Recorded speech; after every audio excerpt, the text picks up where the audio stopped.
What's up? It's Big Raj from 94.9 The Blaze here with Sixx AM. Guys, thanks so much for being here tonight. Thanks for having us. Is it true this is really your guys' first show? That is I mean, you true. did the press conference. What was the press conference like? I mean, it was just us playing some of the songs, but this is the first time we played in front of an audience. Is it going to be the only time? Might be.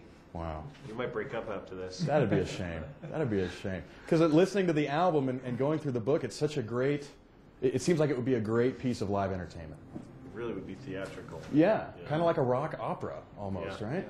Yeah. Is that how you guys kind of envision it? Yeah. Nice. So tell me about the evolution of all this. Obviously, there's the book. The album is a soundtrack for the book. But this is really like a band. I mean, this is like a real thing. That was an accident. Yeah, it is now. It is now, yeah. You never intended it to be. No. Not at all. We were just three guys in a studio writing and recording stuff, and you know, once we got finished with it and the song started doing so well, we just kind of thought, well, we got to do this. We got to get out and play this stuff. How did you guys all meet? We've known each other for years. Long time, yeah. Yeah. Nikki and I used to be on the same label together. Oh, We used to okay. write together. We wrote a lot of music together for Motley and for other stuff. And I met DJ a while ago, and we write a lot of music for people. And we're just all best bros, and we just hang out. And it just made sense to do the soundtrack to the book together. And then, really, when people started hearing the music, they're like, "What's the name of the band? What's the name of the band?" And we were Because the songs are so damn It's not good. a band. They're just good. I mean, they're hooky, they're catchy, they're honest, they're beautiful. When you guys were writing all this, did you think at the time that, wow, this is going to be a real thing? This could be really cool? Or were you just doing it for fun? Well, I think that the way we built the record, we knew it was cool because we were having so much fun doing it. You Yeah. know, I think that the mystery that came along later was actually turning it into a live show. We did not anticipate doing that, so you know, we certainly did not write a record based on what we would be able to perform live. You could have all the instrumentation you want, Yeah, whatever you know, weird orchestras. arrangements you wanted to do, you could Yeah. do. You were limited by nothing. very much like a lot of bands that just make music from the studio. It's just open to whatever you want to do because you're not thinking about going out and playing live. What's interesting is because then we started rehearsing live, we were like, wow, this stuff really sounds great live. Translates It's well, unique. I mean, we use you know, a lot of sound enforcement, you know, reinforcement, excuse me, like with samples and stuff, because obviously we can't bring an orchestra with us everywhere and all that stuff. But it's really exciting to be a raw rock band and have all that stuff on top of it. Sure, just be able to jam out with it with a little help. Yeah. That's got to be nice. Tell me about the book a little bit and about why now, because everything that happens in the book is pretty old. It happened a while ago, right? 20 years ago. 20 years ago. Yeah. Why now with the Heroin Diaries? You know, it's been so long, and it just, to me, made sense for other people that were dealing with addiction or had extended family of people that were in addiction. And for me, it's cathartic. For other people, they're kind of plugging in their own experiences to it and saying, you know, I wasn't a rock star, but I was a CEO. And I wasn't on heroin, but I was on painkillers. Right. And I wasn't abandoned, but, you know, my family was in disarray when I was a kid, and it kind of like they can see themselves in it. It's like a mirror. Relate to it, yeah. And that's what's really nice about it. And, you know, for us to be able to tell the story of the book with melody and lyric, it was really exciting to do. Yeah, it's really a very unique thing. I remember reading the book. I remember putting it down when I'm done and just feeling a little bit better about my life. I'm like, oh God. Thank you. I thought I was doing some really screwed up stuff, but obviously it was the tip of the iceberg. No, I understand. When you two read the book for the first time, what was your reactions? It was- And was that before the whole band thing came together, even? Yeah. probably read it It well was in interesting. advance. I think each of us had different experiences reading it.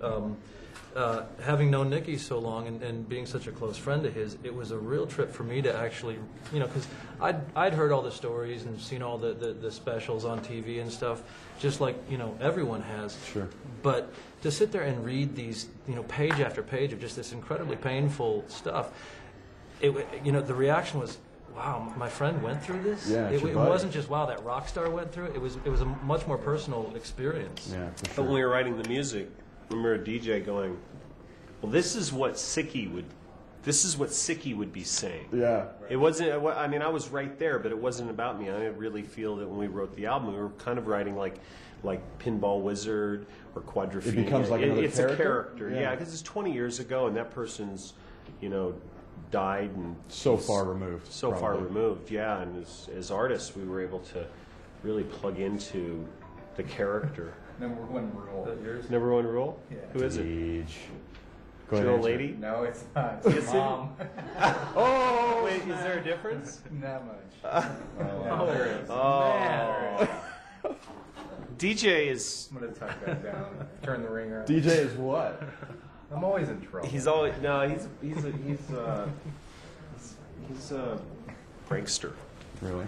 and he gets dealt back a lot. Do you get picked on? Are you the one that gets picked on? Not so much. I do get picked on. but That is I so. pick a lot too. He does a lot of picking. Really? We What- have so much fun. Like, what's the worst thing? Well, maybe not the worst thing. You probably can't say the worst thing. But what's one thing that sticks out in your mind? You're like, that's DJ. You know, none of us have ever had a fight None.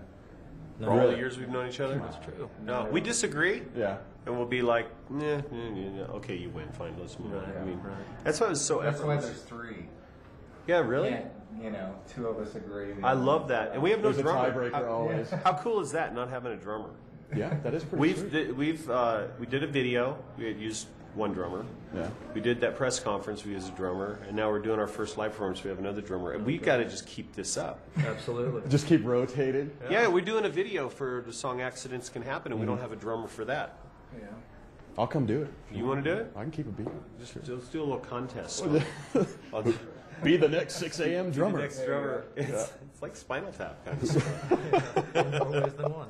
In more ways than one. That's nice. So you guys have been in rehearsals for a little while for this show, right? How's it going? What's the live show going to be like at this particular event? Obviously, we probably don't have all the video and all the grand storytelling that we'd like to do. Yeah. What's a stripped-down 6 a.m. show going to be like? It's going to be a lot like the record, actually. Yeah. We've got a lot of cool stuff going on. We have orchestration in there. We've got some narration from the book. So it's going to be an experience. Nice. But what is important to us was to stand on our own as a band. Yeah.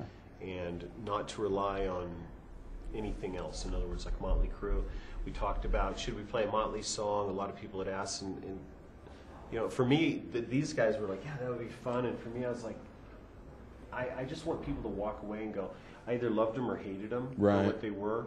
Not to say if we were to ever play in the future, we wouldn't do Motley, but I think it's important that we stand on our own. And we are what we are, and this is a good experience for us to play in front of Korn, who's got a very aggressive, passionate audience, to play with some other young bands, and just stand on our own as musicians, and not on production, but it's Or like on your James past. or on our past. Yeah. Yeah, it's going to be, we're going to play the record. That's nice. It's a strong record, dude. Thanks. I got to tell you, I'm really thrilled about it. I can't wait to see you guys live. Honored, truly honored that you guys are all here. Thank you. Welcome to Utah, ladies and gentlemen. 6 a.m. Thank you.